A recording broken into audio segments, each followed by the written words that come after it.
Huh, that's strange. During our family trip drive, my husband intentionally let out a troubled voice. Something feels off in the back of the car. Jessica, can you go in and take a look? I didn't see any abnormalities with the car. But before I could argue, my mother-in-law, who was sitting in the back seat, interjected. You're his wife. Can't you listen what your husband says? Hurry up and go check the back. Reluctantly, I got out and went around to the back of the car. Even though I saw it, I couldn't solve any trouble that might arise. However, there was no lie in the car. And then, I'll get out too. My niece Molly said that and got out of the back seat. She's usually quiet, but for some reason, she's attached to me. She was the only source of solace in the family. Well, I guess I'll go check the car then. As I thought that, my niece spoke to my husband, who was in the driver's seat. Daddy, you absolutely shouldn't do that, you know. Hey, housekeeper, can you bring me some tea? I heard my sister-in-law's voice.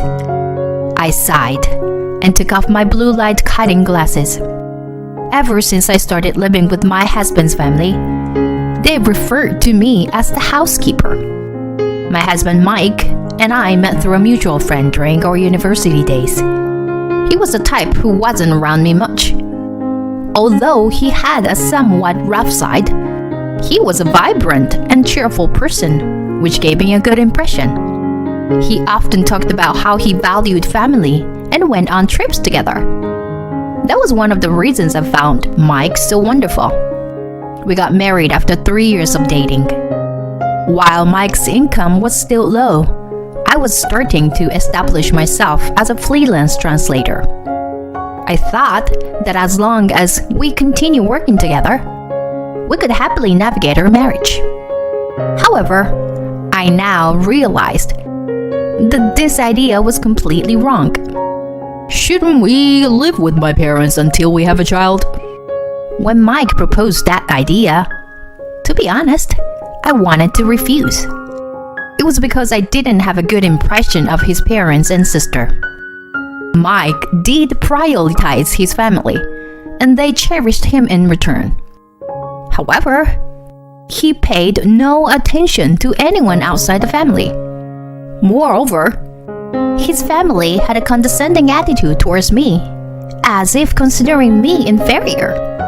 I still remember the first time I visited his parents' house, where they scrutinized me from head to toe. The only kind one was Molly, my niece, his sister's daughter. His sister had divorced shortly after Molly's birth, and had been living with their parents ever since. She didn't contribute to the household expenses, claiming that raising a child was expensive. Although I wasn't keen on living together, I knew it would be difficult to refuse. I had a sense that marriage was not just a matter between the two of us.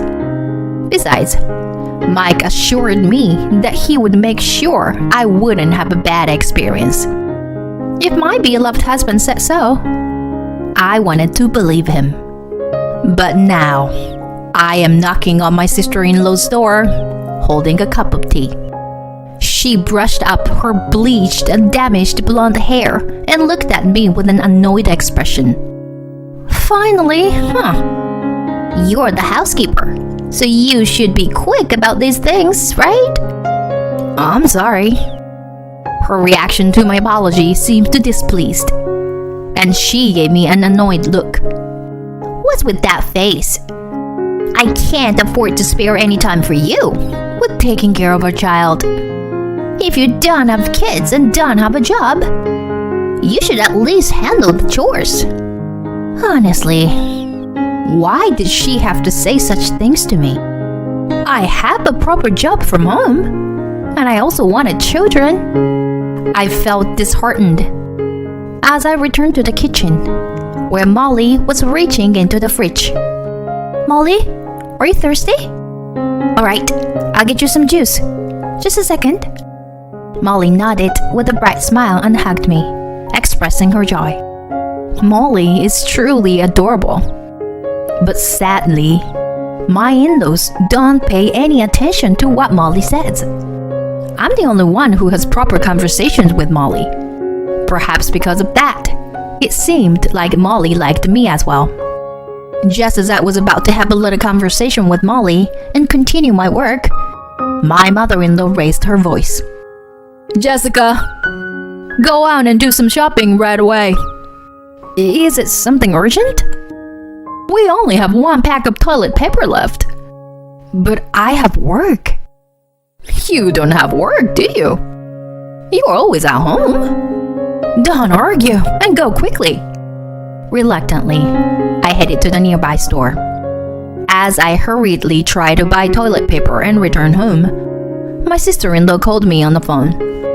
Hello, hey. Can you buy some beer on your way back? And also grab some snacks as well. Thanks. Once the purpose of the call was over, she abruptly hung up. I thought myself, why does everything have to be so burdensome? And entered the store again. After finishing my purchases, while I was on my way back, my echo bag tore. A wave of exhaustion hit me. That night, I told Mike about everything that had happened today. Mike rubbed his chin while drinking the beer I bought. I get it. I'll figure something out. You're just saying that, you know. You always say that. Well, what can I do? I'm tired from work, you know. After saying that, Mike started playing a game, as if to signify that the conversation was over. It was on one of those days, amidst such daily life, that something happened. While I was taking in the laundry, as instructed by my mother-in-law, I saw Molly playing alone. So I called out to her. What are you doing, Molly? I'm playing with Legos. I'll give this to you, Auntie Jessica.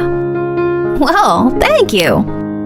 And then Molly looked off into the distance for a moment. Then she tugged at my sleeve as I was about to go upstairs. You can't go now. Huh? Why? Molly? Is something wrong? It's not good right now. Let's play Lego together. Following her words, I played with Molly for a while, and then we heard a voice from upstairs. Hey! There's a bug. Come here. Can't you do something about it? No way! Just let the housekeeper handle it. Jessica is still out shopping. I can't wait until she comes back. I was surprised to hear my mother-in-law and sister-in-law reluctantly coming out of the room. Molly seemed to be enjoying herself without paying any attention to what was said earlier. After that, more strange things happened. When I followed Molly's instructions, it seemed that I was able to avoid unpleasant situations, or good things happened unexpectedly. At first, I thought it was just a coincidence, but it kept happening repeatedly. So I began to think that Molly might have some kind of mysterious power. One night, while I was working in my room, I suddenly heard a knock on the door. Wondering what it could be, I opened the door and found my in-laws standing there with smiles on their faces. Jessica, we're thinking of going on a trip soon. Oh, really? Are you two going together? Oh, what are you saying? It's a family trip. You're coming too. My mother-in-law said that and casually patted my shoulder. It seemed that they were planning a family trip with everyone, including me, which caught me off guard because I thought they would ask me to stay behind. Jessica, if you stay at home all the time, you'll suffocate, won't you? Let's stretch our wings and have some fun together, shall we? There was something off about my usually unnoticeable father-in-law's smile, but I couldn't imagine that they were planning a trip just to harass me. and the day of the trip arrived. When I opened the door of the minivan, which my sister-in-law said was hers, I was surprised. Where is the child seat for Molly? Oh, we don't have that kind of thing. It's a waste of money, really. My sister-in-law said that and quickly got into the back seat. Molly looked a bit uneasy as she was about to get in. I couldn't bear it anymore, so I took her hand and made an eye contact. Molly, buckle up securely, okay? If anything happens, call me right away, alright? Okay. Thank you, Auntie Jessica. And we set off on our family trip. Mike was driving. I sat in the passenger seat, and the others sat in the back. Molly was sandwiched between my sister-in-law and father-in-law, looking out the window. It was a 3-hour drive from here. Mike was worried about the directions, so I ended up navigating with my phone while looking at the map. Everything was going well for a while, but as soon as we entered the mountains, my phone battery died. Of all days, I had forgotten to bring the portable charger. I told Mike about it. Oh, well, can't be helped, I guess. After driving for a while on the mountain road, Mike suddenly stopped the car. Oh, I hear a strange noise. Huh? Really? Yes, I've been noticing it for a while now. I looked through the rearview mirror and saw everyone, except Molly, nodding. Mike looked at me. Jessica, can you go and take a look? Huh? But I don't know anything about cars. Upon hearing that, Mike became irritated and slammed the steering wheel. Just go and check, quickly. What if an accident happens? Are you ready to take responsibility? Mike reproached me with an arrogant tone. Unable to retort, I placed my hand on the door, about to get out. In that moment, Molly suddenly started speaking. It's dangerous to go farther in the car. We shouldn't go by car. What? What are you saying? Suddenly. You're such a weird child. If you hate the car so much, then get out too. With a raised eyebrow, my sister-in-law forcibly pushed Molly out of the car. I quickly grabbed Molly's hand and moved to the back of the car. The rustling sound of the trees, swaying in the wind, created an eerie atmosphere. I thought we should quickly look and get back inside the car. As I observed the car, there didn't seem to be anything unusual. Molly, with a worried expression, held my hand tightly while looking around the area near the exhaust pipe. Then we heard the sound of the engine starting. Huh? What? The car started moving, leaving us behind. In disbelief, I stayed on my knees in that spot. We had been left behind in such a place. My phone battery was dead too. I looked into my bag, but there was nothing that seemed useful. Fortunately, I had my wallet with me, but it was of no use in this situation. What should I do? At that moment, everything went pitch black in front of me. Auntie Jessica? Molly's voice snapped me back to reality. That's right. I have to bring Molly back safely. No matter what happens to me, I have to protect this child. I handed Molly a piece of chocolate from my bag and put on the best smile I could. Shall we go home? Molly nodded strongly. We held hands and descended down the mountain path. After a while, Molly pointed to a game trail. This way. But what lay ahead was a dense forest. Entering it and getting lost would be extremely dangerous. However, continuing down the mountain path would take a long time. Fortunately, the sun was still high in the sky. I also worried about Molly's stamina. Perhaps that game trail could be a shortcut. Besides, Molly had protected me many times before. I decided to trust Molly's intuition and chose the game trail. We walked, singing to mask our fear. It seemed like a forest inhabited by creatures, as we caught a glimpse of squirrels and raccoons running by. Gradually, our mood became more enjoyable. And then, at the edge of the forest, we found a bus stop. Molly and I exchanged glances and boarded the bus that arrived just in time. Afterwards, we somehow made it back home. Molly seemed exhausted and fell asleep after drinking some juice. I couldn't stay in this place any longer and started packing my things to leave. Once I finished packing, I checked my phone and saw a flood of notifications. There were numerous attached images and messages from Mike. Upon viewing the images, I saw smoke billowing out from the back of the car.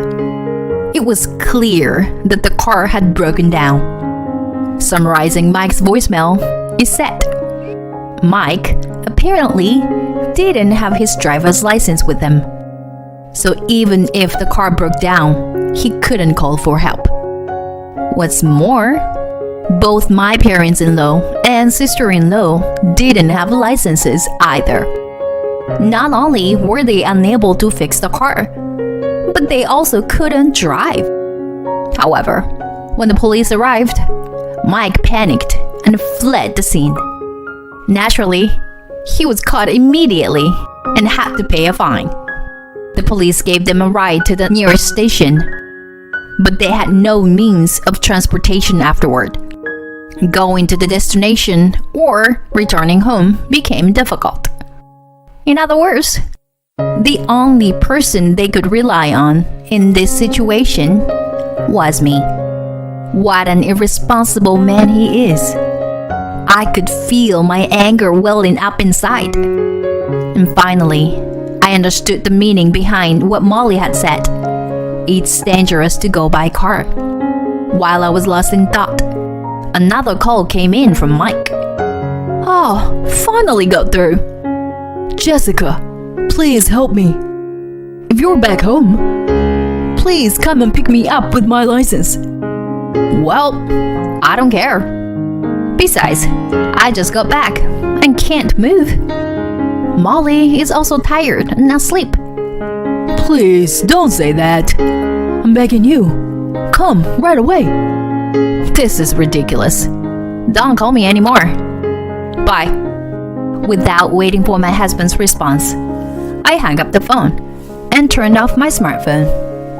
Oh, Auntie Jessica, what's wrong?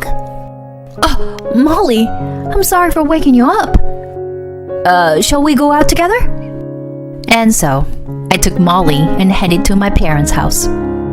After discussing with my parents, we decided to hire a lawyer and proceed with the divorce. A few days later, when Mike and the others managed to come back on their own, I informed them about the divorce, and they agreed. It seems they were angry at me for not going to help them. At first, Mike resisted paying alimony, but when I presented evidence of his purchases using my credit card, he quickly changed his tune. It turned out Mike had been buying entertainment items like manga and figurines, thinking I wouldn't notice. The total sum amounted to around $30,000. Jessica, you regret this. Oh, really? Just a few days after uttering such words of defiance, Mike and my in-laws came crying to me. And that was only natural. After all, I had been contributing my own earnings to the household expenses at their place. There was no way Mike's income alone could cover their living expenses. I entered my in-laws' house after a long time, ready to have a discussion. Everyone was huddled together, avoiding eye contact with me. The only one who greeted me with a smile was Molly, who had been back at my in-laws' house. "It seems you don't have any money." I'm sorry. I apologize for everything that happened. "What are you talking about? First of all, you have an obligation to pay me alimony. Do you intend to ignore that as well?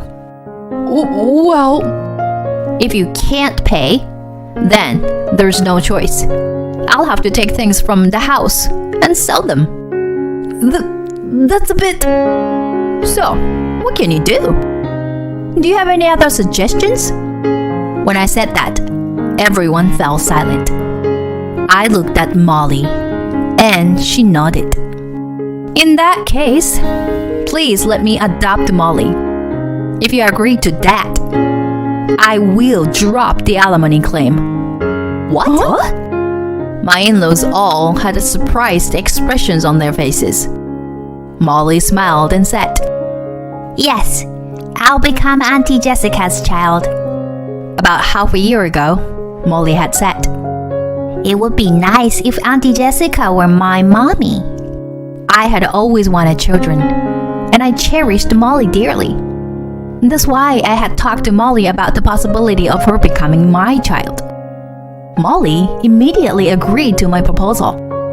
And as the truth behind that incident, it turned out to be incredibly absurd and meaningless. It seemed that they had planned to leave me behind in the mountains after pretending to go on a family trip, all in an attempt to make me a more submissive wife. 5 years has passed since then. "Molly, dinner's ready." "Okay, coming." It smells delicious. I'll get the plates ready." "Mommy, this is so good." "Really?" "It's a recipe one of my clients taught me recently." I was free from the stress and chores of my former in-laws and was making progress in my work. Molly's mysterious power still exists to this day. Sometimes she gives me advice regarding my work. And every time I follow her suggestions, things go well. But even if Molly's power were to disappear in the future, she would still be my beloved daughter. I reached out and gently stroked Molly's head. "Hey, Molly, how about going on a trip with Mommy soon?" "Huh? A trip?" "Yeah, maybe next month or so. What do you think?" "Yeah, sure. As long as it's not by car." "You're right. Maybe by plane." Molly and I exchanged smiles.